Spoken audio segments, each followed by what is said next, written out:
Bonjour, je suis Marine Beccarelli. J'ai travaillé sur l'histoire de la radio nocturne en France de 1945 à 2012. Si on vous dit radio de nuit, vous pensez sûrement « Allô Macha ». Eh bien, je viens vers vous afin de rejoindre vos rêves sous les étoiles, certains de vos désirs ou quelques-unes de vos nostalgies. Macha Béranger est en effet le symbole français de la radio nocturne.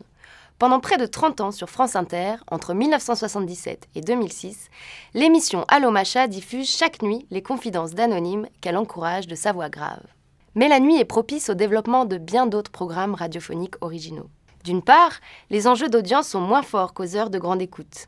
Mais surtout, la radio et la nuit s'accordent parfaitement. La première émission nocturne régulière est créée en France en 1955. Appelé Route de nuit, ce programme est avant tout destiné aux conducteurs nocturnes afin qu'ils ne s'endorment pas au volant. Depuis combien de temps écoutez-vous la radio la nuit? Oh, mais depuis que Route des nuits existe, j'ai toujours à écouter. Au-delà des routiers, l'audience nocturne est en fait beaucoup plus large et diversifiée. Elle regroupe les travailleurs de nuit, mais aussi des étudiants, des insomniaques, des artistes, des personnes âgées ou des malades. Je vous écoute parce que je dors très mal et que je prends la nuit. La route de nuit, pour moi, c'est une compagnie. J'aime entendre tout ce qui se passe, cette vie nocturne que j'ignorais en somme. Progressivement, les programmes de radio de nuit se diversifient et se multiplient. Des émissions culturelles festives apparaissent, comme le Pop Club, créé en 1965 sur France Inter et qui existera jusqu'en 2005. Il manquait un club le soir, un endroit où à la maison de la radio, de l'ORTF, à l'époque, ça ne ferme pas les portes à 8 h du soir, tout était un peu mort, et on voulait un endroit où les Parisiens, les gens de passage, pouvaient venir, les gens connus ou pas connus, savaient qu'ils trouvaient un endroit, disons, chaud, où il y avait de la musique, où il y avait de la lumière. Au milieu des années 70, apparaissent les émissions nocturnes de confidences d'anonymes, dans lesquelles les auditeurs appellent pour se raconter. Avant la création d'Allô Macha sur France Inter, Europe 1 propose déjà Ligne ouverte de Gonzague Saint-Brie. Allô, c'est Henri à l'appareil. Bonsoir Henri. Je voudrais parler de mon dernier voyage en Amérique du Sud. J'ai descendu l'Amazone sur un radeau, du Pérou jusqu'en Colombie. Plus tard, dans les années 90, ce sont les libres antennes pour adolescents qui se développent.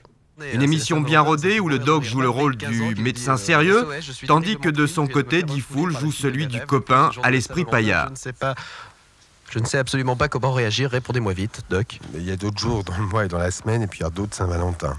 La nuit radiophonique a aussi été un espace-temps de création, en particulier à partir de la fin des années 70. Dans les nuits magnétiques sur France Culture ou sur les radios pirates, la liberté et l'expérimentation sont de mise. Vous écoutez Radio Verte. Sensationnel.